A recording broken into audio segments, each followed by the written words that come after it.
রাজ্যে কর্মসংস্থানের অভাব এবং শিক্ষিত যুবক যুবতীদের বেকারত্বের অভিযোগ তুলে সরব হল বিজেপি যুব মোর্চা। মঙ্গলবার উত্তর 24 পরগনার কাঁচরাপাড়া কলেজ মোড়ে এক অভিনব প্রতিবাদ কর্মসূচির আয়োজন করা হয়। এদিন ছাত্রছাত্রীদের সই সংগ্রহ করে সেই দাবি সরাসরি মুখ্যমন্ত্রী মমতা বন্দ্যোপাধ্যায়ের কাছে পৌঁছে দেওয়ার লক্ষ্য নিয়ে চাকরি চাই তো বাংলায় বিজেপি চাই অভিযান শুরু করলো তারা।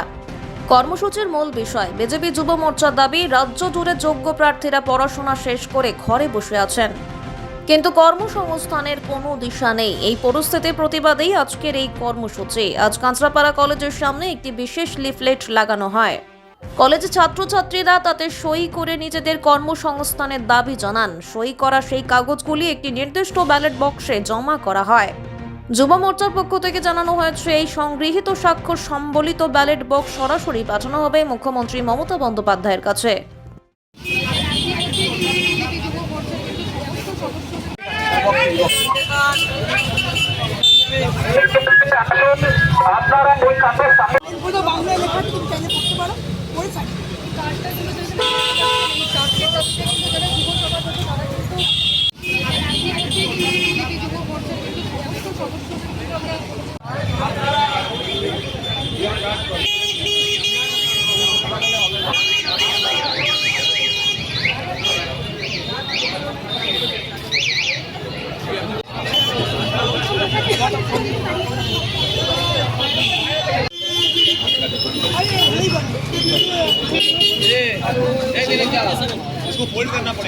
এই যে আপনাদের যে কর্মসূচি নিয়েছেন যে চাকরি চাই তাই জন্য বাংলায় বিজেপি চাই, এই সবাইকে দিয়ে ছাত্রদের দিয়ে যে সই করি একটা ফর্মে, ওটা বলছেন যে মুখ্যমন্ত্রী রায় যাবে, কি বলবেন এই বিষয়টা? দেখুন, ভারতবর্ষতে 60% প্রায় যুবকরা আছে বা যুবতীরা আছে, এবং সেই ভারতবর্ষে বাংলার মতো এক প্রদেশ, এখানে চাকরি নেই। এক সময় 56,000 যেখানে কলকারখানা ছিল, আজকে দিনে দাঁড়িয়ে বাংলা হয়ে গেছে এখান থেকে পরিযায়ী শ্রমিক সাপ্লায়ার।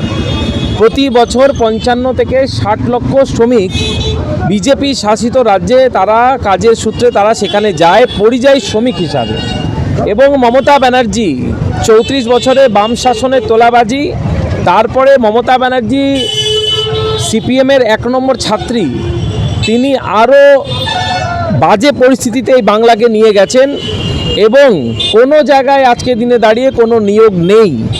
ভারতীয় জনতা যুব মোর্চা প্রদেশ শাখা এবং আমাদের পার্টি এটা মনে করে যে বাংলায় লড়াই সংগ্রামের মধ্যে দিয়ে আমরা ক্ষমতায় আসতে চাইছি।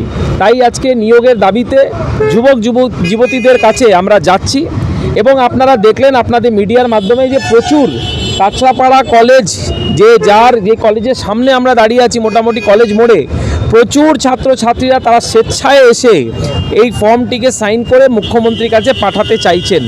তার সাথে এটাও ঠিক, বহু ছাত্রছাত্রীরা তারা ভয় পাচ্ছেন যে তারা যদি এখানে সই করেন তাদের ওপরে চড়াও করবে, তাদের ওপরে তৃণমূল ছাত্র পরিষদের গুন্ডারা, ক্রিমিনালরা তাদের আক্রমণ চালাবে তাদের ওপরে, তারা এখানে পড়াশোনা করতে পারবে না। কিন্তু প্রচুর ছেলেরা, প্রচুর যুবতীরা তারা সাহস দেখিয়ে তারা এসে এই ফর্মে সই করছেন এবং তারা বলছেন যে চাকরি দরকার, তাই বিজেপি সরকার। আগামী 2026 চাকরি পাওয়ানো হচ্ছে আমাদের মূল ম্যানিফেস্টো। যুবতীদের প্রতি হাতে কাজের ব্যবস্থা, এই দাবি নিয়ে আজকে আমরা মাননীয় মুখ্যমন্ত্রীর কাছে এই চিঠি পাঠাচ্ছি। এবং এই চিঠিতে আমরা খুব স্পষ্টভাবে লিখেছি যে 15 বছরে আপনার অপশাসন এবং দুর্নীতিগ্রস্ত এই সরকার, তৎসহ আপনার সরকারে আজকে দিনে দাঁড়িয়ে কোনো চাকরি নেই। আপনার নেতা মন্ত্রীরা 26,000 চাকরি থেকে নিয়ে প্রাথমিক শিক্ষক নিয়োগ দুর্নীতি সহ একাধিক নেতা মন্ত্রীদের ক্যাশ টাকা এবং বান্ধবীদের সাথে, বয়স্ক মন্ত্রী কিন্তু বান্ধবীদের সাথে তাদের ধরা পড়ছে, তাদের ব্যক্তিগত জীবন সেটা নিয়ে আমাদের বলার কিছু নেই। কিন্তু চাকরিটা ওদের বাপের চাকরি নয়, চাকরিটা বাংলার জনগণের চাকরি। আমার আপনার ট্যাক্সের টাকা দিয়ে সেই চাকরি পাওয়ার কথা, সে ট্যাক্সের টাকা চুরি করেছে তৃণমূলের বহু নেতা মন্ত্রীরা। তাই আজকে আমরা ওনার কাছে এই চিঠি পাঠাবো। কয়েক লাখ চিঠি নবান্নতে পাঠানো হবে। মমতা ব্যানার্জি চেয়ার নড়ে যাবে আগামী 2026 নির্বাচন। আমরা ওইটাই দেখব। মমতা বন্দ্যোপাধ্যায় যে দিল্লি গেছে, অভিযোগ করছে যে দিল্লির পুলিশ পালাচ্ছে। ওনাকে দেখে আর্মিও এক সময় পালিয়েছিল এবং উনি আর্মিকে অপমান করেছিলেন। যে আর্মিকে দেখে গোটা বিশ্ব ভয় পায় ইন্ডিয়ান আর্মিকে দেখে। পাকিস্তান থরথর করে কাঁপে এবং পালিয়ে যায় ইন্ডিয়ান আর্মিকে দেখে। ইনি কোন সা বড় হরিদাস পাল যেনাকে দেখে দিল্লি পুলিশ পালাবে?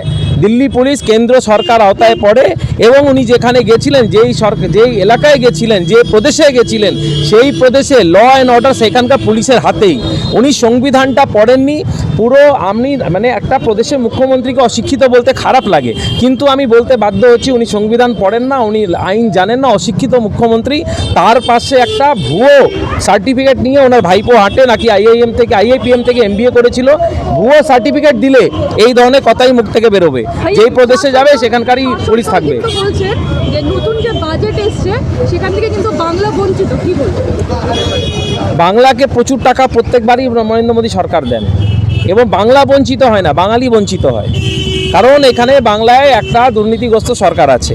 কেন্দ্র সরকার আবাস যোজনা থেকে নিয়ে এডুকেশনের জন্য, স্বাস্থ্যের জন্য কোটি কোটি টাকা পাঠায়। আয়ুষ্মান ভারতের মধ্যে দিয়ে প্রচুর সাধারণ মানুষের পরিষেবা দিতে কেন্দ্র সরকার চেয়েছিল। তো সেই বাঙালিদের বঞ্চিত করেছে এখানকার সরকার। কোনো বাংলা বঞ্চিত হয়নি। বাংলার জন্য বিশেষভাবে কেন্দ্র সরকার তারা নিজের ব্যবস্থা করছে, যাতে আগামী দিন বাংলা গোটা দেশকে পথ দেখাবে। এই ব্যবস্থা কেন্দ্র সরকার আজকে নিয়ে চালাচ্ছে।